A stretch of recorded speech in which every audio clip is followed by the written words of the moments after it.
Well, hello, everyone. Nice to have you with us. I'm here with my colleague, Betsy Conners, and we're very glad to be bringing you Building the Success Culture and Relationships Matter. What a great title. As we go through the information, we build our materials so that all of our client schools are able to take advantage of the content. And we encourage you to take a look at the information and then consider, how might I use this with our leadership team or within my school? There is quite a bit of content information. We have some wonderful quotable quotes that always promote great conversation and key questions that you'll be able to ask to, again, build those important conversations around culture and developing coalitions and relationships. So with that, I'd like to introduce to you my very talented expert colleague, Miss Betsy Conners. Betsy. Thank you for joining time with us. It's great to have you. I have been in the field now for quite some time, as you can see, for 36 years. And I have served in the positions that many of you serve in today, as a principal, as an ASI, and as an instructor at the collegiate level. Thrilled to have you with us, and Penny and I are going to take you on a little journey. How wonderful is it to have the CEO of the company with me today as my co-host? Betsy, thank you. So let's start out with one of those powerful quotable quotes. This is from Carl Albrecht. And he wrote, as many of you probably know, The Power of Minds at Work. Just the title itself, I think, is very compelling. So when we look at this quote and know when all or most of the people involved in the enterprise know what? Number one, they know what the mission is. And we know by definition, all of you who have engaged in strategic planning, the mission is about who are we? Whom do we serve? That's crystal clear in the educational arena for sure. What do we do? At PLC Associates, we're really proud to say that we provide wraparound services and we stay with you until we get to the point where indeed you're achieving the results that you want and are able to sustain those results over time. And then why do we do what we do? So clear on mission. And then a sense of common purpose. I think there are two things there that really resonate relative to common purpose. Number one, if we did the walkabout and you were to leave your office and go out into the hallways and just stop people and say, this might be a little bit bizarre, but if you were to do it, what are our goals for this year? What are we looking at academically, social, emotionally for students, culture? Would people be able to answer that consistently right across the board? So not good enough, as we know, to just write the plan that we did maybe a month ago or more recently, moving into academic year 22 to 23, but to absolutely have everyone on the same page where the answers are the same. These are our goals and we're crystal clear about each of them. Then also with common purpose, shared values, and that belief system that's consistent across the board is so critical. That's really a grounding component that keeps us on the straight and narrow path. And then when we look at this next line, I love the verbiage and the nomenclature here. Do we understand the individual parts and the algebra of its success? So the words that come to mind for me are contribution margin. If we have those goals out there, right, and everyone's chasing the same goals, we have that shared knowledge. Does everyone in connection with their position, whether you're a teacher, administrator, ASI, superintendent, understand what I do in terms of contributing to the whole? So just some powerful concepts as we get started. And you'll see to think about as you look at this academic year and all of our staff as they're working, so diligently, is there evidence of that all in on mission critical? Makes a big difference. So, Betsy? So I want you to pause a minute and read through this leadership, the power of I. Just take a moment.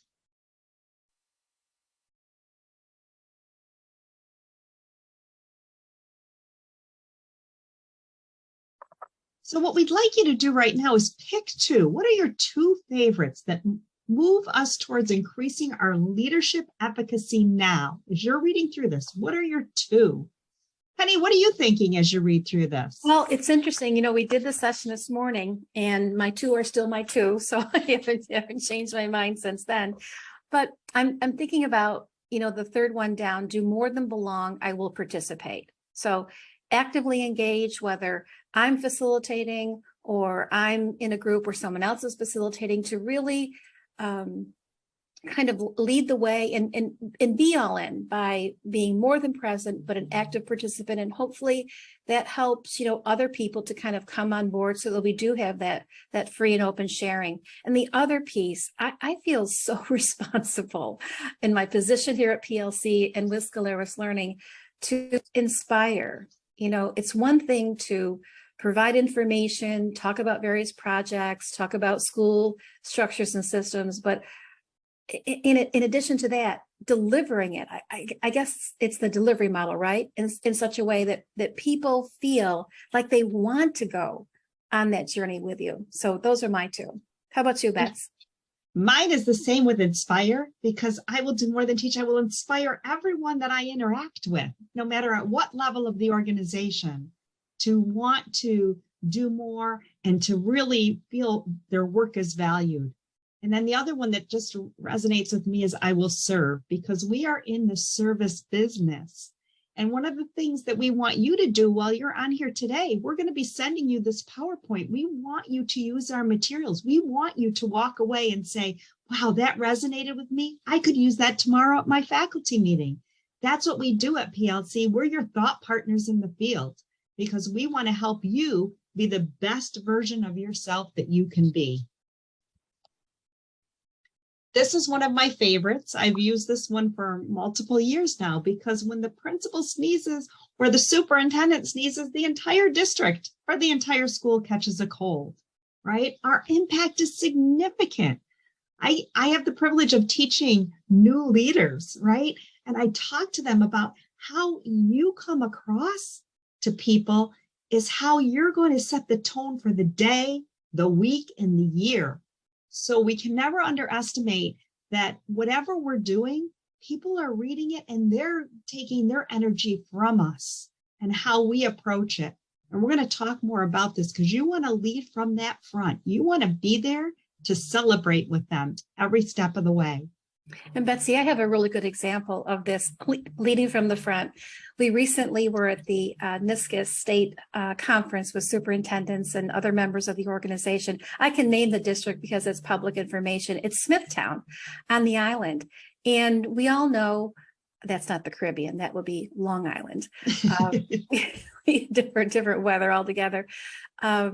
So we know that the work in terms of diversity, equity, and inclusion has been somewhat polarizing, because people are misperceiving what we mean by that word equity.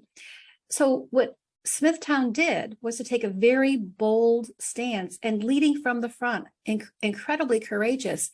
They posted position papers in terms of what does this mean? And really, as the assistant superintendent and superintendent said, got out in front of the grapevine, the gossip that, was happening. And they actually dealt with all of the criticisms and the inaccurate pieces of information. At the end of that presentation, the other superintendents gave a rousing round of applause and really said to this district, well done. Talk about not hiding, behind a closed door, but truly leading as educators from the front. Thank you for sharing that. And so I want you to think about then from John Maxwell, there is a lid on or limit to our potential that is determined by our leadership ability. But if we continue to grow our capacity, we grow our ability to impact every aspect of that organization. If we stagnate, so does our ability to have that greater impact. And I know all of you are certainly not stagnating, because you're constantly out there looking for, how can I get new information? How can I learn something new that I can walk away with as a new tool in my toolbox? So we want to think about your day to day. Just pause for a minute. What routines do we need to keep to ensure that there is no lid as we are learning and improving and inspiring higher continually? So today, were you in your office? closed door behind mounds of emails and paperwork? Because, yeah, that's always there. Or were you out walking through giving feedback to teachers about the exciting things that you saw occurring in their classrooms today? Did you see the excitement in a student's eye as they learned a new concept?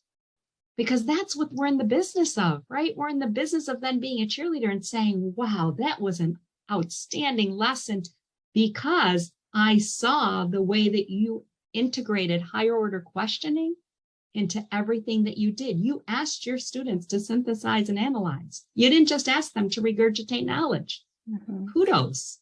And that really is lead learner, the concept of lead learner. You know, all of the hundreds of schools that we've worked with, maybe past hundreds, more like in the thousands, something tragically that has been in place more than I'd like to comment on is a school that's not able to get past the leadership of the organization. And I think we probably can all point to something like that, where maybe you had an energized staff that had all kinds of innovative, creative ideas, but when it came to offering suggestions or sharing information at a faculty meeting or sharing something at our grade level or content area meetings, people would be very reserved and say, no, you know, I can't say that. I can't suggest that. Why? Well, you know, Mr. or Dr. So-and-so or Miss So-and-so just wouldn't go along with it. So how tragic, right? And that's a situation where schools might be stuck because they can't get past the kind of line of demarcation that a dysfunctional leader puts in place. We have so much responsibility, and we know from Marzano's work, right? There is an appreciably strong impact from having a great leader school by school. So just kind of a caveat there. Creative tension, Betsy. So this is the foundation of the work that we need to do this year. So as leaders, I ask you to think about, what is your current state? Just jot down, do a quick write, jot down what you think about it, the current state of your school or your district. And then where's your desired state? Where do you want to be at the end of the 22-23 school year? And how are we going to get there? How are we going to lead that work? I'm going to stress to you that we need to have a laser-like focus and not focus on 100 things, because we know that we're not going to be able to do that effectively. But what are those one or two things that you really want to focus on? And then, Penny, you talk so eloquently about that idea of the tension that occurs through this. It's a positive. Tension is positive. I mean, by definition, you know, denotating what the word actually stands for in the dictionary, it sounds like it's a negative, but we have to have a level, some level of being uncomfortable and not tolerating, right, status quo. This isn't good enough. We can have something much better. You know, I often comment, being the mother of 4 boys, one of my litmus tests when I would be visiting classrooms would be, would this be satisfactory for my 4 boys? And if the answer is no, then it absolutely is not good enough for anyone else's children or families. And the sense of urgency, now post-pandemic, more than ever, we have kind of a do now and get it done and escalate it, just to pick up from the past, you know, couple of years and our students not be able to be in school and with their normal routines. And then that power of guiding coalitions. At PLC, we talk about, you're probably not going to have everybody. That's, you know, unrealistic. If we have 85% or greater of our colleagues and staff moving in the right direction and talking very confidently about where we're moving, you have more than a great chance of achieving terrific successes. And for those folks that, you know, aren't going along, you know, my message would be the train has left the station. And this might sound a little bit crass, but if you're not on that train and you are accepting a paycheck every other week or whenever that occurs, you're giving tacit approval that you're aligning with the goals and work of that particular district. So I think we can have kind of a no tolerance for those kinds of negativistic conversations that could be blockers. We have so much important work to do. And students, not to sound too melodramatic, who are absolutely looking at us every day and counting on us. And Penny, you say about an opportunity on that last slide. One of the things that I wanted to share is that, 4 years ago, before I retired from the district where I was an assistant superintendent, we were doing strategic planning with PLC associates. And one of the things that we decided from our current state was that our classrooms look like the 1950s. Our desired state was to create learning areas where students were in the driver's seat of their learning, right? Because we know that for our students to be highly effective and our teachers to be highly effective, that everyone has to the teacher has to facilitate the learning. So we built the structures for that to happen. But again, it's having that vision and thinking about, where do I want to get to? And again, sometimes it takes more than 1 year, but you start making those steps. So based on that, this next slide, when we think about those strengths and those opportunities that the 2022-23 school year provides us with, what are we doing well? Meet with your faculty, meet with your administrative team. What are we doing well? What opportunities are there post-pandemic to continue this great work? And then there are some challenges. What are they? Let's be honest. Let's put them on the table. And then what are those threats? And those threats should not take us away from the work, but instead we should think of them as those road bumps that, yes, we're going to go over or around or under, whatever it takes. But we're going to acknowledge them, but we're not going to let them derail this work, because as you said, Penny, there is a sense of urgency and our students are counting on us. So we have to think about, let's celebrate those strengths. Let's look at those opportunities. Opportunities are problems and workloads, right? Opportunities are things that we can work together on. And it's going to take work, but we will do it, and we will do it together, because people are less likely to tear down fences that they help build. So all of this planning and this work develops that roadmap that your teachers will appreciate. And Betsy, here's where we have to quote the very famous Betsy Smith. We talk about at PLC. We're fortunate to have two Betsys in our group. And one of the things that Betsy has shared with us is we do not do problem admiration. And you probably can figure out very quickly what that is. We've all been in those meetings, right? Where there's a problem of practice and we talk about it. We're identifying root causes. We're all very good at that. But then you notice as time goes on, we're still admiring, talking about, and not shifting into a solutions orientation. So challenge to all of you, use the verbiage, and next time we get stuck, actually be able to say to the group, hey, team, colleagues, crew, are we in the trap of problem admiration? Definitely it'll get you to a new level of that conversation. Betsy, this is one of your favorite texts, I know. Absolutely. So when you look through this, think about this. Structural change that is not supported by cultural change will be eventually overwhelmed by the culture. For those of you who are familiar with the multi-tiered system of supports, MTSS, the foundation of MTSS is about building that culture where we believe that all students can learn at high levels. And I'm very passionate about that work.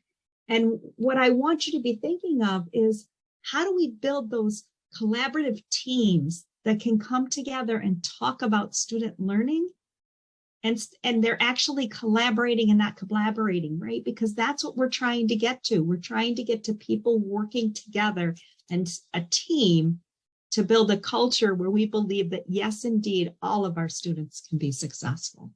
And you know, Betsy, truly, unless you do that wraparound culture, organizations are made up of just kind of a quick infrastructure chalk talk. You know, it's one of my favorite things to do. So organizations have structures. We have faculty meetings, we have student support services, we have data cycles, we have learning walks, we have common formative assessments. Just keep going right through the list.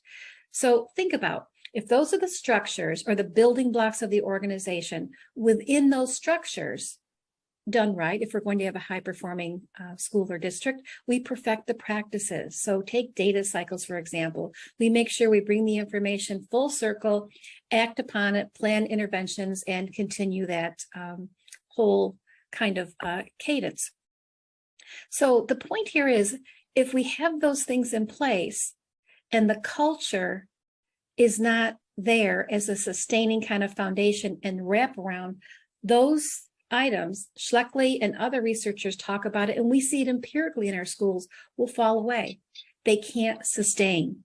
So culture does not mean soft or the people side of things. It is a way of operating, a belief system, that can-do attitude that permeates. I mean, what does it look like when people come into the school Monday morning? Is it glad the weekend's over? That might be a little bit of exaggeration, but you know what I'm saying? Glad to be here, because when people start to bump into each other and they have that same kind of dynamic energy, like working with Betsy Conners, you can't help to pick up that spiritness. So culture. And so we know from the work of Robert Marzano and his high reliability school framework, we know that level 1 is all about what we just talked about, that safe, supportive, collaborative culture. Think about, as you're getting ready to go out and visit classrooms this year, do your teachers invite you in to see when they're trying something new? Do they take a risk because they know that it's safe and supportive? Because relationships matter, just like in this title, just like we say to our teachers, right? Relationships with students. The same thing applies when you're a leader with your staff.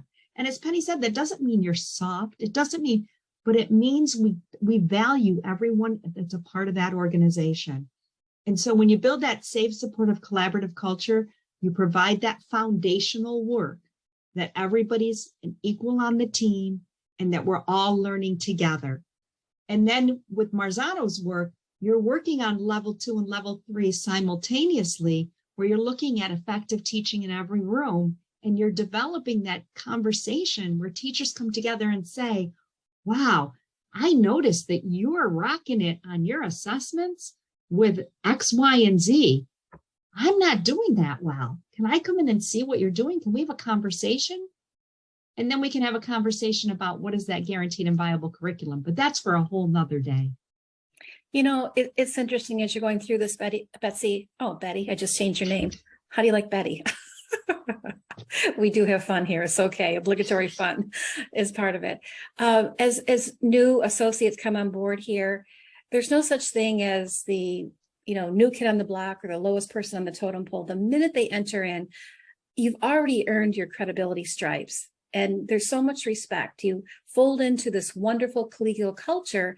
And what I like so much about that is it demonstrates that we're able to have some great conversations, point, counterpoint, back and forth, people who are veterans, with the group and the newest people to join. And everybody has that same high level of respect, which makes it so easy to get into these solutions-based conversations that take our schools to the next level. So I have to credit all of our associates out there. I think we're just up past about 65 talented people now. Core commitments to foster positive relationships. Talk about, I think there are 7 here, key items. And as Betsy's going to take us through this, but one of the things I'd like you to think about is when people are in your presence, so you're facilitating a meeting or you're in a conference call, Zoom meeting, whatever, it's not so much how people feel about you, but ask yourself the question, how do people feel about themselves in your presence? After they leave a conversation with you, do they feel energized? Do they feel credited? Do they feel a part of it? Is it an inclusive kind of thing? Or do they feel like, oh my gosh, I'm definitely not the smartest person in the room. Long ago, I was fortunate enough to have a few bumps that caused me to really reflect and start to think about when people are, again, in your presence, what is it that you can do to have those elements operating? Because if you want to get together that guiding coalition and have people together as a group, surging, moving forward, that goes a long way.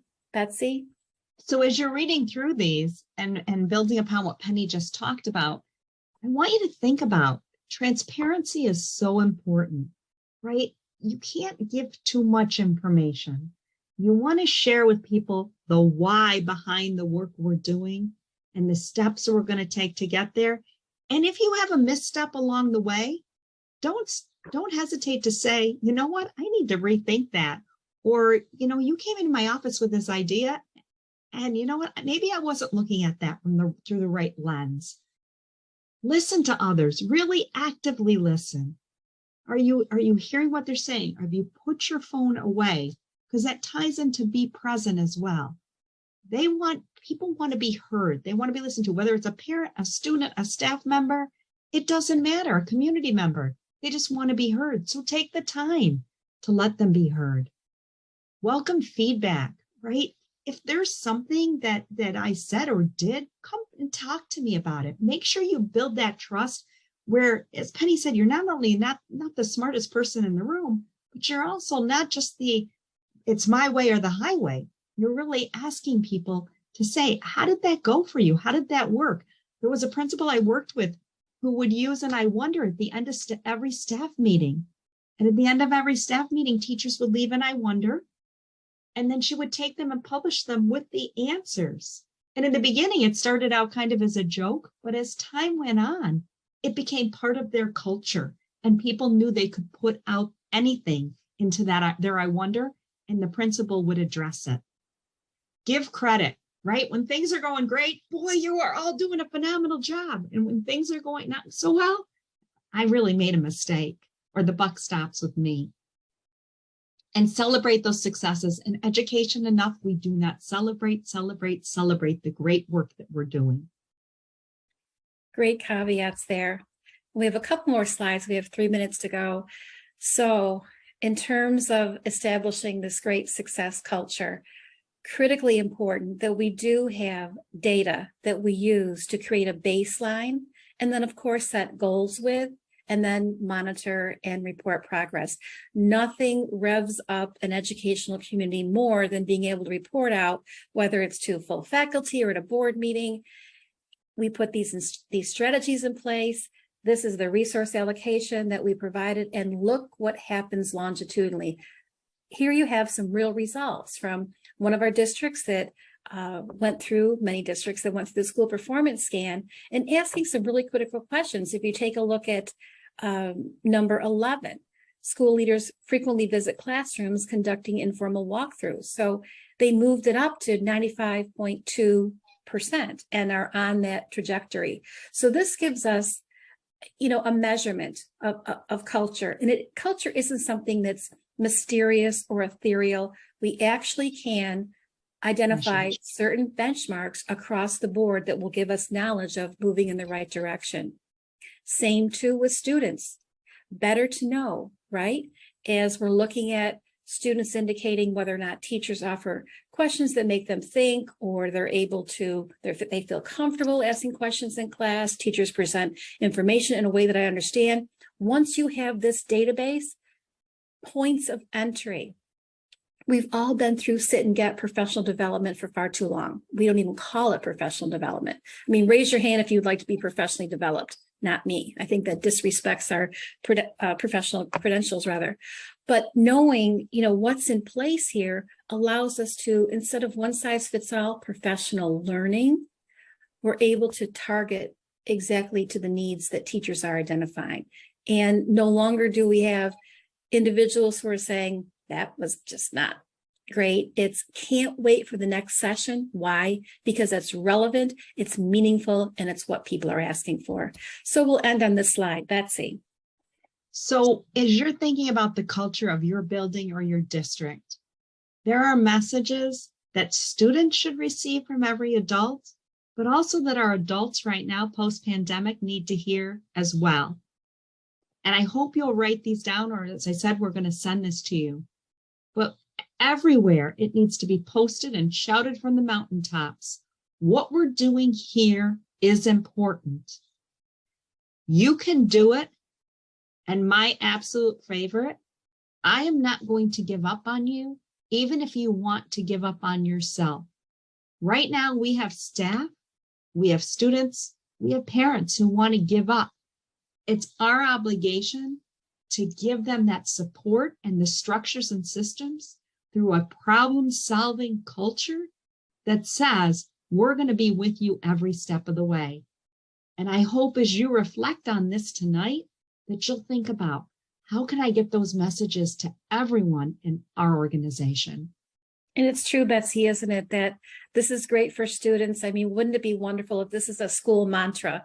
And when students are starting to, lose hope, if everybody sort of breaks into, wait a minute, this is important, you can do it, and I'm here with you all the way. Important for adults. And you know what? Colleague to colleague, when we're implementing a new program or it's a new curricula, and your next door neighbor colleague is saying, I don't know, it's kind of tough, I don't think, to resound right back, look, you are a professional educator. We've got this, we know this, and we know that we can do this. So we'll leave you with that. Thank you, friends, colleagues. I appreciate. To my partner, Betsy, you're always wonderful. And to everyone, continue to work your magic in our schools. We appreciate you. Thank you.